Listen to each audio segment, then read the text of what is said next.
Hey guys, welcome back to another podcast. If you're listening, that is, it is currently, I can't see the time here, 2:47 a.m. I was too tired, so I fell asleep, and then I had a bad dream and I woke up, so I was like, might as well get it done now. It's now or never. And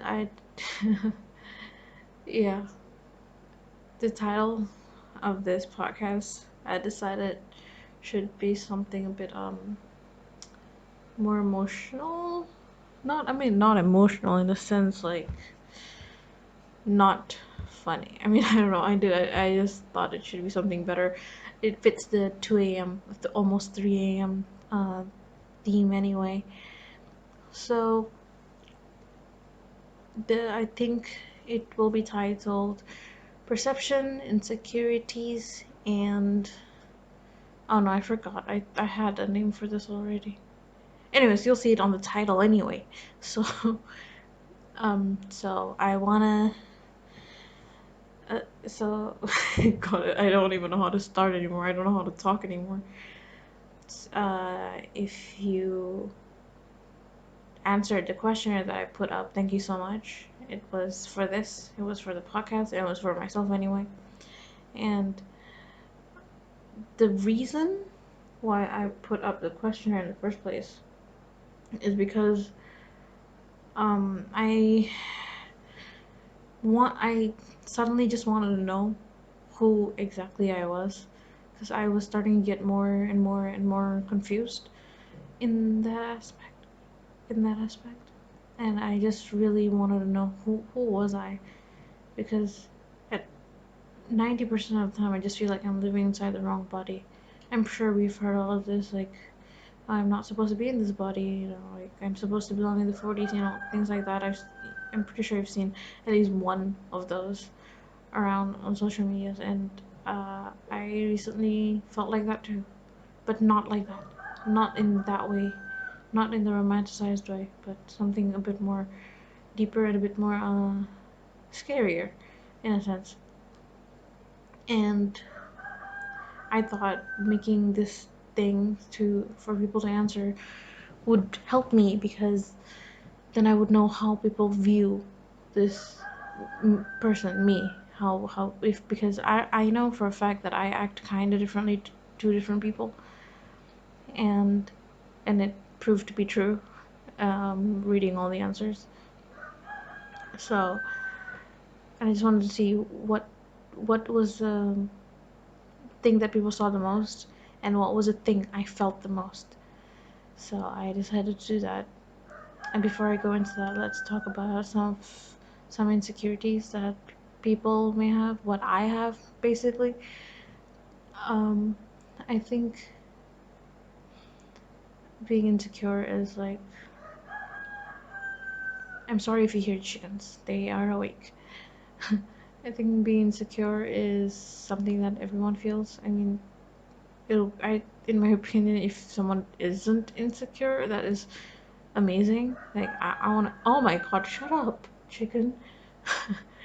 If someone's not insecure, that is like an achievement almost. Like I want to get there one day. I want to get there, and I realized that it wasn't me being insecure with how I look. I mean that too, but it wasn't just that. It was more of just my existence in general. Why sometimes I just think, oh, I'm sorry I exist. It would be in the randomest times. I would be having a normal day, not even a bad day, and my brain would suddenly be like, we're sorry that we exist. Like we shouldn't be here. It's such a stupid thing to think, but that's what my brain says. The chicken is starting to annoy me.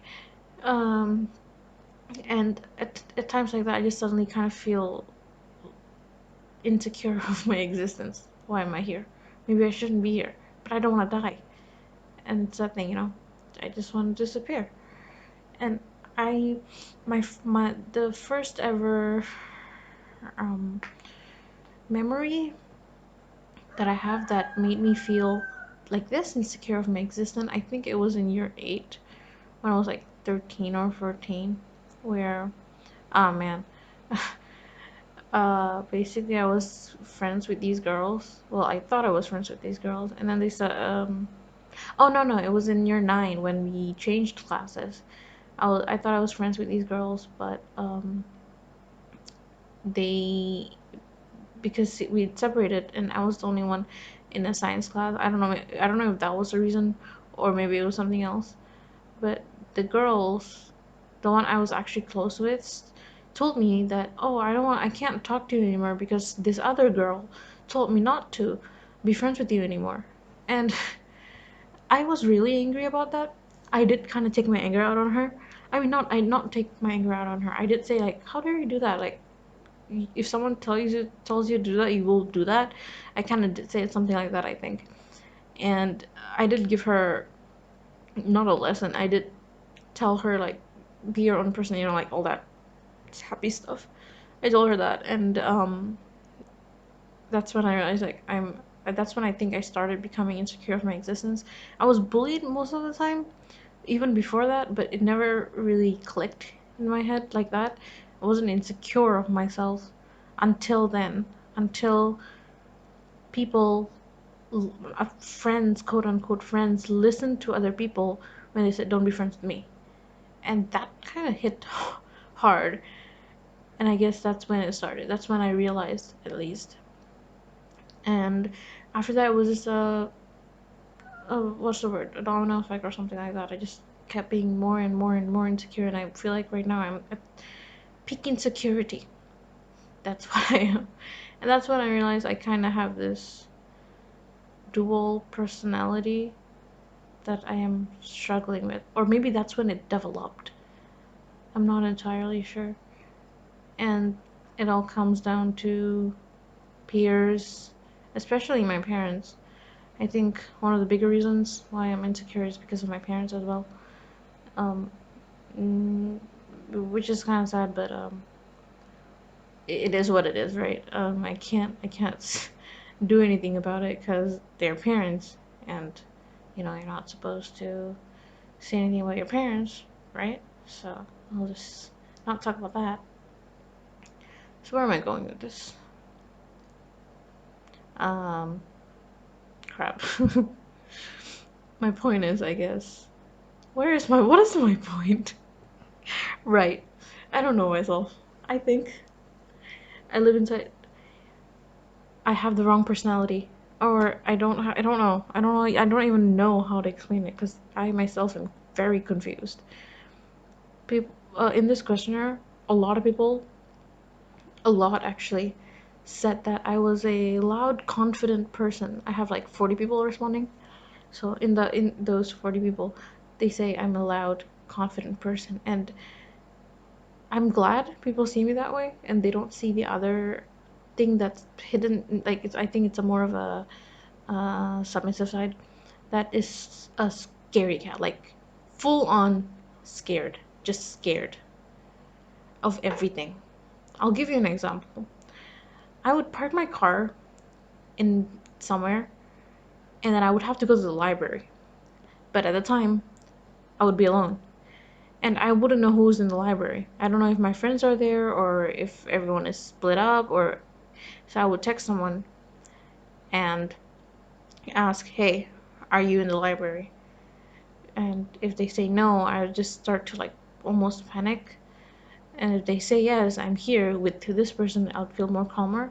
So getting from my car to texting someone and then going into the library is already an anxious experience for me because I'm just a scaredy cat deep down. Not deep down, actually, right on the surface. It's right there. The confidence just it's just a film on top, if that makes any sense.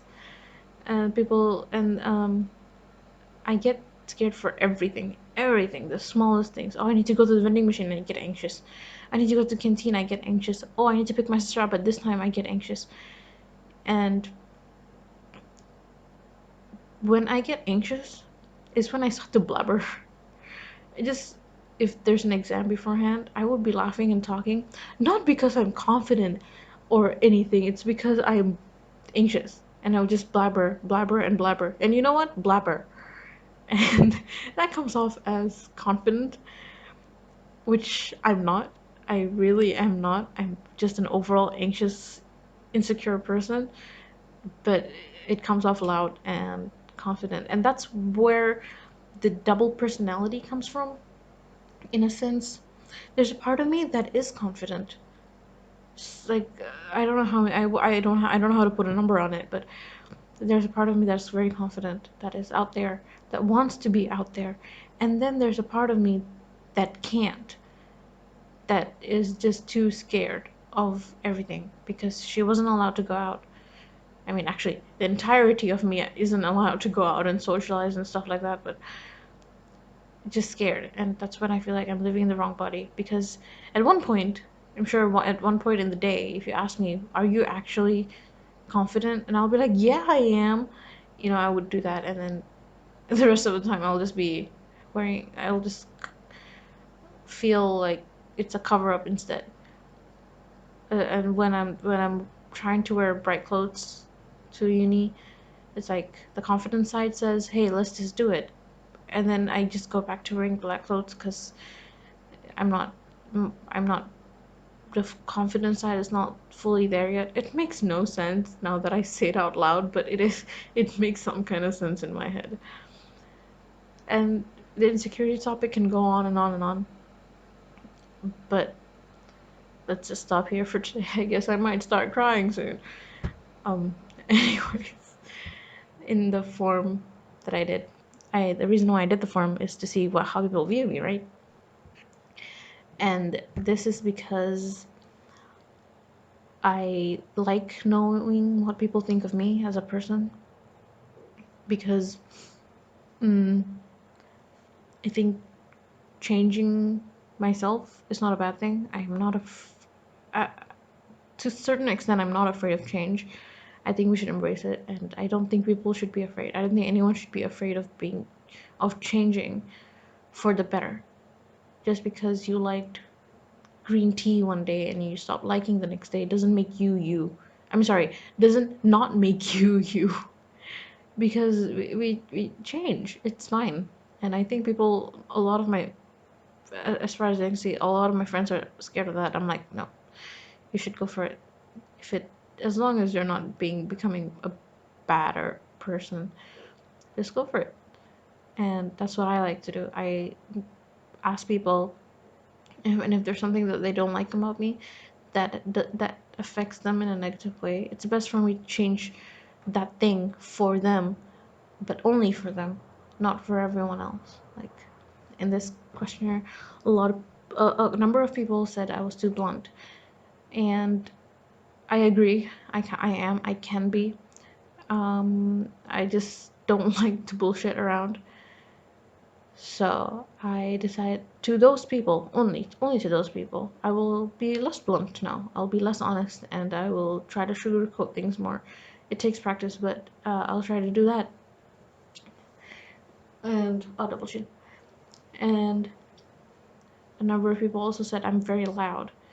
They didn't mean it in a bad way, but I get what they mean. I am very loud.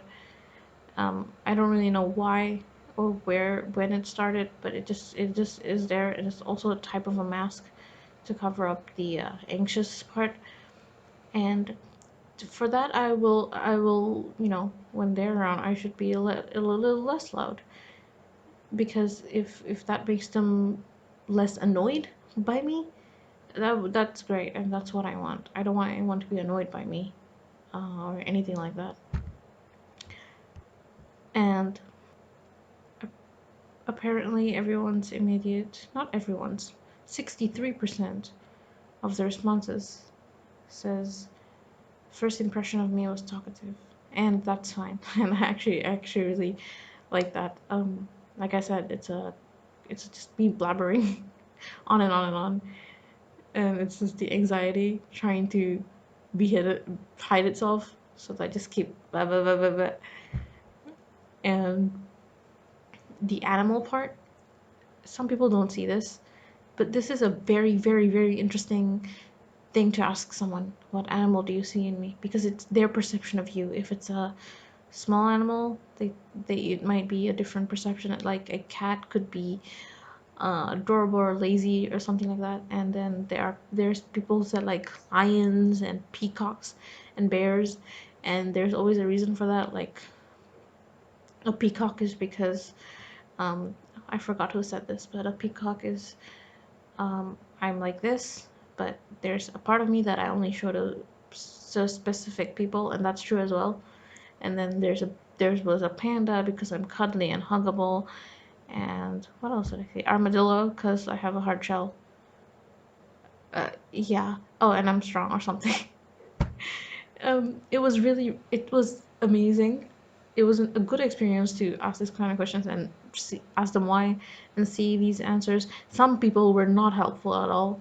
I just received bitch and ice cream and and these are not helpful in any way, shape, or form. But those who did answer, I'm really grateful because these things can help me understand how you view me, and so that I can give you more of that if that's what you wish. Color as well. Color is just basically what kind of aura a person has, right? Like it is what it's like. See color. I mean, I think everyone gets this right, but some people can't really see it. Like, uh, but my point. What's my point? A color is an aura, in my opinion, and there is a lot of orange, purple, and yellow in these answers. And yellow is something that I've heard from before, but I never really agreed with it because I don't like the color yellow, and I didn't understand how I was actually dark, like in my opinion a dark person, and people are like, oh, you're yellow. I'm like, yellow, me?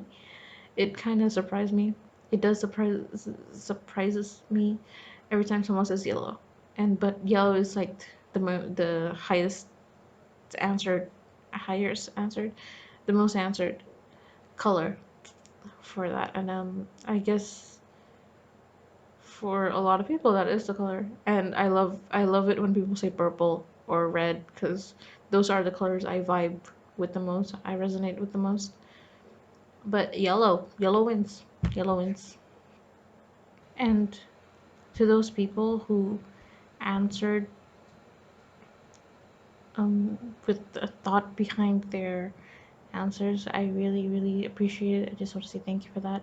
I really do appreciate it. I read everything, and some of them just made me go, hello, and some of them made me like really see myself a different way. Like Fadli said, my animal was a kangaroo because I'm jumpy and excited, and I never viewed myself. I knew I was loud, but that's where it stopped, I guess. And I never saw myself as someone jumpy.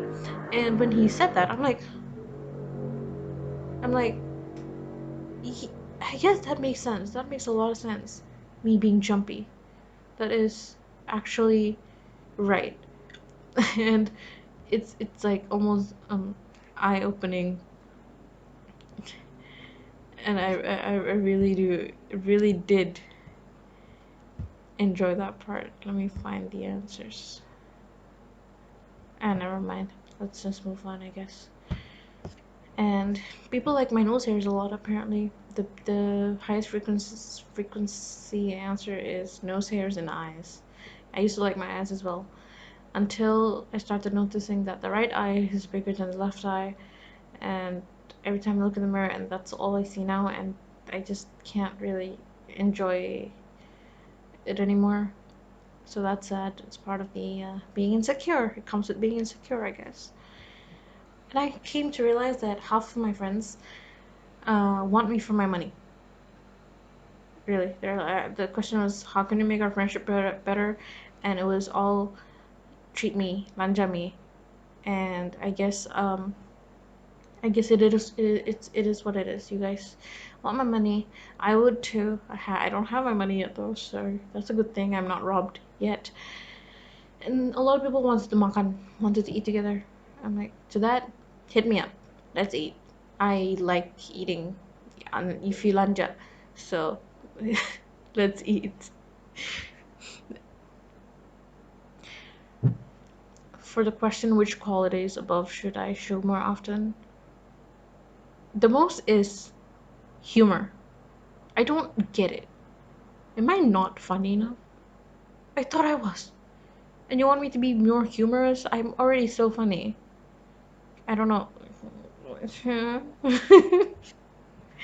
And the other one is what should I show less often? And for that, the most is caringness. What the frequency is caringness, and I don't understand that part. I did get one explanation from a friend, but what about the others? What do you mean? Should I care less often? Should I? I didn't exactly understand what that meant. Should I be less caring? Like, you know? So I'm not really sure what that meant. So if you're listening, I mean, if you made it this far, that's amazing. But if you're listening and you answered caringness is something I should show less often, I'd like to know why. I did want to text, but I got too lazy. There's a number of people that did say that there's nothing holding me back, me as a person. And that just shows that um, I am. I don't want to call it a mask because it's not really a mask, it's just the other side. The other side of me is doing a good job. But it turns out some people can see it. Some people can see that I'm not being true to myself, that I'm not being me. Some, as in like 2 people that I've talked to. And to be honest, I really appreciate people giving me that feedback, realizing that, because it made me feel seen in a sense, that I'm not in my head alone. And to those people, I do want to have more conversations. I think it's a good thing. And the other thing that I know for a fact is holding me from being me and holding me back from being myself is my parents, because they're strict and way their strictness at times is unjustifiable. Oh well. These answers, a lot of them did kind of make me a bit emotional, because people put their perspective in, and I think that seeing that opened my mind a bit more. Yeah. And the memories part, which memorable moment we've had together. It's an interesting thing to say, because some of them I didn't even remember until I read it. I was like, oh right, we did that. And since people remember that, that makes me really happy. I'm like, oh, you remember that? That was your best memory. That's just really cute. Thanks, guys.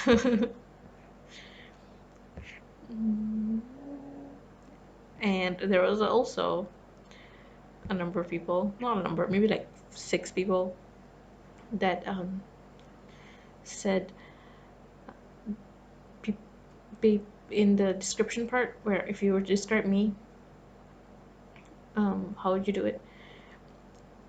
They said I'm a softie on the outside, but really like wild on the inside, like scary on the inside. And to that, I just laugh. I'm like, yeah, I guess. And one of the other answers, I forgot who was it. Wafi? Oh no, it was Ciano. Anyways, he was like a bunny because I am soft on the outside and wild on the inside. I'm like, yeah. It's so weird saying the word wild, but I think that is something that resonates with me a lot as well. But I try not to show it because it's just weird, I guess, with my conservative. I'm not. It's not a conservative. It's just my image in general is like, because I wear conservative clothes all the time. It just looks conservative, I guess. But yeah, it's like weird associating wild with me. I feel like, in my opinion, and and I guess that's it. That's it. I had actually something else to talk about, but I forgot about it. It was about. I forgot. I really did. This is why I should have written a script. But I wanna end this with something Wazif Sabri said about not understanding who I am, and I'll just read out what he said. He said, "This is actually a great topic to talk about. Some people only find who they really are when they're old and weak. Some don't even live long enough to know who they truly are. In the end, I think it's important to realize that whoever we want ourselves to be, that's who we really are. If you believe that you want to be an ambitious and caring person, then that's who you are. In the end, it's all about self-validation, the ability to become unwavered when there's criticism, remarks, or even compliments. It's the external validation that can make us astray and further away from finding self-validation. And I this statement itself is amazing. I when I read it, I was like, oh damn, that is a good. I hear something. That is a good explanation. Man, I hope I don't look terrible. And that's it, actually. And I think everyone should take that into account if you are confused on who you are, because I still am, and I really do want to find myself because it's hard being these two things at once. And yeah. I suck at this now. So I'll see you guys in my next podcast. Maybe, if I feel like it, I'll leave a song in the end. So enjoy. Bye. See you next.